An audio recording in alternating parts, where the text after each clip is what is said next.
नमस्कार साथियों, स्वागत है आप सभी का मेरे चैनल सिर्फ IAS में। तो भाई आप जानते हैं कि बजट से पहले आता है इकोनॉमिक सर्वे और इकोनॉमिक सर्वे 2025 के लिए आज प्रॉपर तरीके से निर्मला जी ने जो है वो सबमिट कर दिया है, प्रेजेंट कर दिया है। आइए जानते हैं इस वीडियो के अंदर कुछ 10 इंपॉर्टेंट पॉइंट्स और समरी समझते हैं कि मोटे मोटे तौर पे क्या रहा। आपने देखा होगा कि आज शेयर मार्केट का भी अच्छा रुख रहा है, ग्रीन में चीज़ें देखने को मिली हैं, कल से ही देखने को मिल रही हैं, तो कुछ अच्छा है। आइए समझते हैं इसको। हर जगह आप टॉप हाइलाइट्स देख सकते हो कि economic survey table by Nirmala Sitharaman, सब की पॉइंट्स वगैरह मैं आपके साथ एक समरी के तौर पर डिस्कस करूंगी मोटे मोटे तौर पर। सबसे पहले समझते हैं कि इकोनॉमिक सर्वे होता क्या है साथियों। देखिए, इकोनॉमिक सर्वे में क्या है कि इंडिया की इकोनॉमी की जो परफॉर्मेंस है, ठीक है, किस तरीके से परफॉर्म करा है इंडियन इकोनॉमी ने, इसका और सरकार द्वारा लाई गई पॉलिसीज का एक कंपाइलेशन होता है ना, एक इकट्ठा करके इस चीज़ को प्रेजेंट करते हैं। इसके अलावा आने वाले अब साल में फाइनेंशियल ईयर जैसे मान लीजिए 25 की बात है, तो आने वाले साल में हम कैसे क्या चीज़ें करेंगे उस चीज़ को प्रॉपर तरीके से यहाँ पे दिखाया जाता है। कौन प्रिपेयर करता है इसको प्रिपेयर किया जाता है इकोनॉमिक डिवीजन के द्वारा, किसकी, डिपार्टमेंट ऑफ इकोनॉमिक अफेयर्स की। जिन्हें हेड करा जाता है चीफ इकोनॉमिक एडवाइजर, और इस समय जो है वो है वी आनंद नागेश्वरन। क्लियर। अब देखिए, इकोनॉमिक सर्वे को मोटे मोटे तौर पे दो पार्ट में डिवाइड करा गया है। पार्ट ए जो होता है वो एनालाइज करता है, समझता है इकोनॉमिक परफॉर्मेंस को based on macro economic indicator. Macro economic मतलब बड़े लेवल पे, माइक्रो का मतलब छोटे लेवल पे। जैसे माइक्रो का मतलब हो गया, समझ लीजिए, फर्म, और जब ऑल कलेक्शन ऑफ फर्म की हम बात करते हैं बड़े लेवल पे तो उसको हम मैक्रो कहते हैं। तो दो पार्ट में इसको डिवाइड करा जाता है। पार्ट ए एनालाइज करता है इकोनॉमिक परफॉर्मेंस को based on macro economic indicators और फिस्कल ट्रेंड्स जो चल रहे होते हैं उसके बेसिस पे।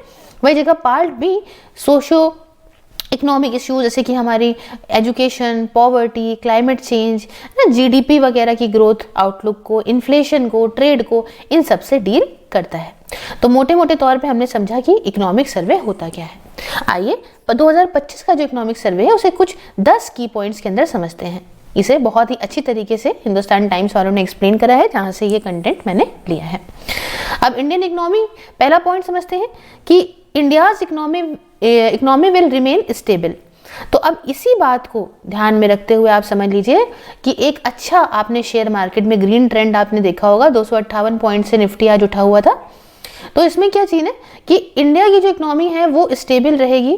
देखिए, पूरे विश्व भर में इतनी अनसर्टेनिटी होने के बावजूद आपने देखा कैसे रशिया यूक्रेन की वॉर रही, उधर गाजा इजराइल वाला मामला रहा, उसके अलावा बहुत सारी चीज़ें देखने को मिली, लेकिन इन सब के बावजूद भी इंडिया की रियल GDP ग्रोथ 6.4% से रही है फाइनेंशियल ईयर 24-25 में, as per first advance estimate of national income के हिसाब से, और remains close to the decadal average, है ना, एक एवरेज रहा है पिछले 10 साल का, उसी के आसपास ही रही है, ऐसे सर्वे के हिसाब से ये बात रखी गई। तो as a result from aggregate supply perspective, जो रियल ग्रॉस वैल्यू एडेड मतलब ये GVA है, इसे भी एस्टिमेट करा गया है कि ये भी ग्रो करेगा अब 6.4% से फाइनेंशियल ईयर 2025 में। क्लियर। दूसरा पॉइंट क्या है कि सारे सेक्टर्स जो हैं वो यहाँ पे ग्रोथ में कंट्रीब्यूट करेंगे, अपना अपना कंट्रीब्यूशन देंगे ग्रोथ के अंदर। ये बढ़िया परफॉर्म कर रहे हैं, इकोनॉमिक सर्वे में लिखा है। और एग्रीकल्चर सेक्टर स्ट्रांग रहेगा, कंसिस्टेंटली ऑपरेट करेगा बढ़िया तरीके से अपने ट्रेंड लेवल के ऊपर।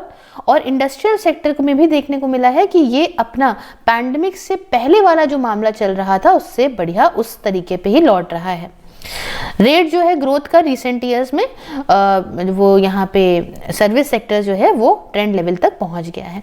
अच्छा, कुछ बातें ये भी कही गई है ना कि अब जो है ध्यान दिया जाएगा पल्सेस पे, एडिबल ऑयल्स की जो क्या कहते हैं उपज है उस पर, क्योंकि हम ये चीज़ बहुत ज़्यादा इंपोर्ट करते हैं, है ना, तो इससे ये जो मेन जो है आपके धान वान से बढ़ के अब इस पर भी ध्यान दिया जाएगा, सो दैट कि हमारा इंपोर्ट बर्डन थोड़ा कम हो।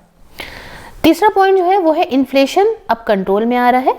रिटेल हेडलाइन इन्फ्लेशन 5.4% रहा था 23-24 में, ये घट के 4.7 हो गया है अप्रैल से दिसंबर पीरियड में 2024-25 के।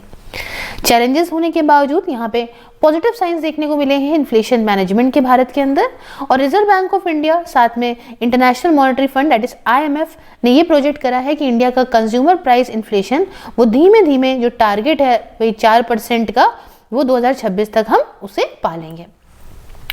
चौथी बात ये कि FPI ना, फॉरेन पोर्टफोलियो इन्वेस्टमेंट, तो उनका पॉजिटिव ओवरऑल देखने को मिला है, और FDI है ना भी साइंस ऑफ रिवाइवल देखने को मिल रहे हैं। देखिए इसमें मिक्स ट्रेंड देखने को मिला है अभी तक देखा जाए FPIs में। अनसर्टेनिटीज आपने देखी है ग्लोबल मार्केट के अंदर कितनी रही हैं, है ना। तो profit taking by foreign portfolio investors led to capital outflow भी हमने देखा कि किस तरीके से इंडिया के अंदर मार्केट कितनी तेजी में गिरी थी, स्टॉक मार्केट। हालांकि एक अच्छा मैक्रो इकोनॉमिक फंडामेंटल्स, एक अच्छा बिजनेस एनवायरनमेंट और एक हाई इकोनॉमिक ग्रोथ की वजह से FPI का जो फ्लो रहा है वो पॉजिटिव रहा है overall. Meanwhile gross foreign direct investment जो है FDI क्या होता है, जैसे कि बाहर से जो पैसा लगता है और हमारे यहाँ एक लॉन्ग टर्म के लिए लगता है, वेंचर कैपिटल के तौर पे या इस तरीके के तौर पे जो इन्वेस्टमेंट आता है, वो भी हमारे इनफ्लो जो है वो बढ़िया साइन रिवाइवल के देखने को मिले हैं शुरू के 8 जो है महीनों में 2024-25 के। दो FDI का इनफ्लो कम हुआ है रिलेटिव टू अगर हम 2023 से कंपेयर करें, क्योंकि बहुत सारी चीज़ें हैं, डिसइन्वेस्टमेंट वगैरह हुआ तो इस चक्कर में लेके। अच्छा, बाकी आपको अगर यहाँ पे एक इंपॉर्टेंट न्यूज़ है, अगर आपको घर बैठे जाड़ा गर्मी या बरसात किसी भी टाइम पे पढ़ना है, आराम से वर्चुअल लाइब्रेरी आप मेरी ज्वाइन कर सकते हैं। सिर्फ 99 रुपीज़ पर मंथ में है। इसके रिगार्डिंग आप मुझसे कॉन्टैक्ट कर सकते हैं @9919785532 पे व्हाट्सएप के अंदर, और इसके अलावा @सिर्फ IS सेल्स पे आप मुझे टेलीग्राम पे कॉन्टैक्ट कर सकते हैं। बैक टू टॉपिक आते हैं। देखिए यहाँ पे 5th पॉइंट ये है कि forex reserve are strengthening. Economic survey में ये देखने को मिला कि इंडिया का जो फॉरेक्स रिजर्व है ये बढ़िया रहा, हाई रहा, 706 बिलियन रहा सितंबर 2024 में, और 640.3 बिलियन रहा हो ये दिसंबर 27 2024 तक, है ना। तो अच्छा खासा एक्सटर्नल डेप्थ यहाँ पे 89.9% का एक्सटर्नल डेप्थ कवर किया इसने। उसके बाद 6 पॉइंट में हम समझेंगे कि बैंकिंग और इंश्योरेंस सेक्टर ये भी स्टेबल पाए गए हैं। कमर्शियल बैंक ने रिपोर्ट करा है कंसिस्टेंट कि उनके जो ग्रॉस नॉन परफॉर्मिंग एसेट्स हैं, ठीक है, NPA जो अकाउंट्स हैं, वो यहाँ पे इसका रेशियो कम देखने को मिला है। पहले ये बहुत पीक पे था सन 2018 में, आपको मालूम है बहुत सारी चीज़ें आई थी, पॉलिसी में चेंज हुआ था, एक लो था 2.6% का देखने को यहाँ पे मिला है 2024 में। इसके अलावा क्रेडिट GDP गैप जो है वो भी कम हुआ है 0.3% से फर्स्ट क्वार्टर में 2024-25 के, फ्रॉम 10.3 था ये सेम क्वार्टर में प्रीवियस ईयर में, जो इंडिकेट करता है कि रीसेंट ग्रोथ हुई है बैंक क्रेडिट में, जो हुई है वो सस्टेनेबल है। हालांकि यहाँ पे इंश्योरेंस प्रीमियम बढ़े हैं 7.7% से 2023-24 में, reaching to 11.2 lakh crore, and total number of pension subscriber भी यहाँ पे बढ़े हैं by 16% year on year basis पे एज ऑफ सितंबर 2024 तक। साथ में एक्सपोर्ट भी हमारे बढ़ रहे हैं साथियों। इंडिया का टोटल एक्सपोर्ट मर्चेंटाइज और सर्विसेज में देखा है गया है कि इसमें अच्छी खासी ग्रोथ देखने को मिली है शुरू के 9 महीने में 2000 उसके मतलब और दिखेगी भी, तो ये 602.6 बिलियन मतलब 6% तक की ग्रोथ, और ग्रोथ जो सर्विसेज में है और गुड्स एक्सपोर्ट में है, इसमें पेट्रोलियम और जेम्स और ज्वेलरी को एक्सक्लूड करके बताएं तो वो 10.4% देखने को मिली है। टोटल इंपोर्ट हम सेम पीरियड के देखें तो वो 682.2 मतलब 682.2 बिलियन है, तो ग्रोथ है इसके अंदर भी देखने को मिली है। अभी मैंने कुछ वक्त पहले एक चीज़ शेयर करी थी आपसे कि हमारा जो टोटल एक्सपोर्ट होता है ना चाइना का, उससे ज़्यादा जो है वो प्रॉफिट है। थोड़ा सा सरकार को इसके अंदर और ध्यान देने की ज़रूरत है। एक नीचे लेवल पे ये लोग भी इसके अंदर आएँ, एक्सपोर्ट बढ़ाएं, और मतलब समझिए सिर्फ और सिर्फ उनका वो इतना पॉजिटिव में है जितना हमारा टोटल एक्सपोर्ट है। खैर यह इकोनॉमिक सर्वे कहता है कि इवॉल्विंग ग्लोबल ट्रेंड डायनेमिक्स ये धीमे धीमे शिफ्ट हो रहे हैं अच्छे प्रोटेक्शनिज्म की तरफ, तो हम ऐसी सिचुएशन लेकर आएँ, बढ़िया तरीके से एक अच्छा रोड मैप तैयार करें जिससे जो है और चीज़ें मजबूत हों और अच्छा रिजल्ट दें।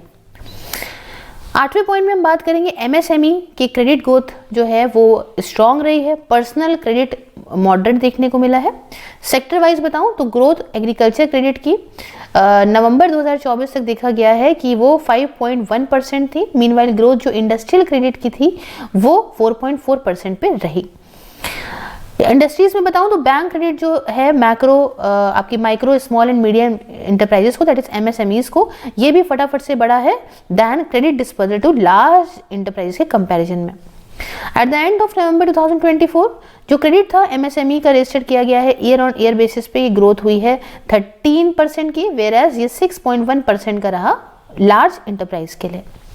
हालांकि क्रेडिट ग्रोथ सर्विसेज का और पर्सनल लोन सेगमेंट का वो मॉडरेट रहा 5.9% और 8.8% पे respectively eight the end of November 2024 में। अमंग द सर्विस सेक्टर हमने देखा कि मॉडरेशन जो है वो ड्रिवन है by slow down in the credit dispersal to NBFCs. Vehicle और हाउसिंग लोन्स बढ़िया तरीके से चले हैं, है ना, मॉडरेशन को पर्सनल लोन सेगमेंट में। In terms of increasing risk weight to NBFCs and credit cards, RBI की पॉलिसी इंटरवेंशंस ने कंट्रीब्यूट करा है जिससे क्रेडिट की ग्रोथ इन सारे सेगमेंट में मॉडरेट रही है। 9 पॉइंट में हम डिस्कस करेंगे कि डीरेगुलेशन की जरूरत है ग्रोथ के लिए। इकोनॉमिक सर्वे कहता है कि डीरेगुलेशन करिए अगर आपको ग्रोथ चाहिए। फंडामेंटल प्री रिक्विजिट जो है वो है कि हमें बढ़ावा देना चाहिए डीरेगुलेशन एजेंडा को, जो ऑलरेडी हम काम कर रहे हैं पिछले 10 साल से, एंड हमें काम करना चाहिए कि लोगों को वापस से इनकी एजेंसी ने एनहांस करें इकोनॉमिक फ्रीडम को इंडिविजुअल्स के और ऑर्गेनाइजेशन के। तो इससे क्या होगा, कैपेसिटी और अच्छी होगी, हम जानेंगे कंपोनेंट, हम समझें कि कैसे कंपोनेंट मैन्युफैक्चर के रहते हैं, इंक्रीज करें अवेलेबिलिटी ट्रेंड ह्यूमन रिसोर्सेज की, एड्रेस करें रिसोर्सेज को, है ना, रिसोर्स की जो प्रॉब्लम्स हैं उसको, और रेगुलेट करें चीज़ों को ताकि इंडिया की जो ग्रोथ है वो और तेज़ी में बढ़े। और last but not the least हम 10th पॉइंट की डिस्कस करते हैं कि इंफ्रास्ट्रक्चर सेक्टर एक की फोकस रहा, बट प्राइवेट प्लेयर्स जो है वो पार्टिसिपेट करें और ज़्यादा। देखिए इंफ्रास्ट्रक्चर और बढ़ाना है, फिजिकल हो गया, डिजिटल हो गया, सोशल वगैरह चीज़ें जो हैं उन्हें, उनका जो सेंट्रल फोकस एरिया जो है वो होगा for the government in the last 5 years। तो ये तो रह ही रहा है। तो this has had various dimensions, है ना, increase in public spending on infrastructure, एक इंस्टीट्यूशन बनाना to debottleneck approvals and execution and innovative models of resource mobilisation. 2025 का जो फाइनेंशियल ईयर है इसमें कैपिटल एक्सपेंडिचर जो है उसने मोमेंटम प्रॉपर लिया है। अच्छा, इसी से रिलेटेड एक बात और कि सरकार ने देखिए रिकॉग्नाइज करा है कि इम्पोर्टेंस तो है, अगर हम इंफ्रास्ट्रक्चर बिल्डिंग करते हैं तो इससे बहुत अच्छा देश विकसित होता है, और ज़रूरत ये भी है कि हम प्रमोट करें सस्टेनेबल कंस्ट्रक्शन प्रैक्टिसेस को। लेकिन ये बात भी क्लियर है कि पब्लिक कैपिटल, सिर्फ सरकारी जो पैसा है, सिर्फ इससे ही डिमांड नहीं पूरी हो पाएगी पूरे भारत के देश के इंफ्रास्ट्रक्चर को अपग्रेड करने के लिए। तो रिक्वायरमेंट ये है, विकसित भारत 2047 तक बनाने के लिए हमें इस बात को इंश्योर करना पड़ेगा कि प्राइवेट का पार्टिसिपेशन यहाँ पे बढ़िया हो, इंफ्रास्ट्रक्चर में इंप्रूव करें, हम कैपेसिटी इनकी प्रोजेक्ट्स में और इन्वॉल्व हो, कॉन्फिडेंस हो in risk and revenue sharing mechanism में, कॉन्ट्रैक्ट मैनेजमेंट बढ़िया हो, कॉन्फ्लिक्ट रेजोल्यूशन इनका जल्द से जल्द हो, प्रोजेक्ट क्लोजर हो। तो एफर्ट्स जब यहाँ पे यूनियन गवर्नमेंट लेंगी तो इससे यहाँ पे और ज़्यादा चीज़ें, पब्लिक प्राइवेट पार्टनरशिप बढ़िया होगी इंफ्रास्ट्रक्चर के अंदर पूरे भारत में।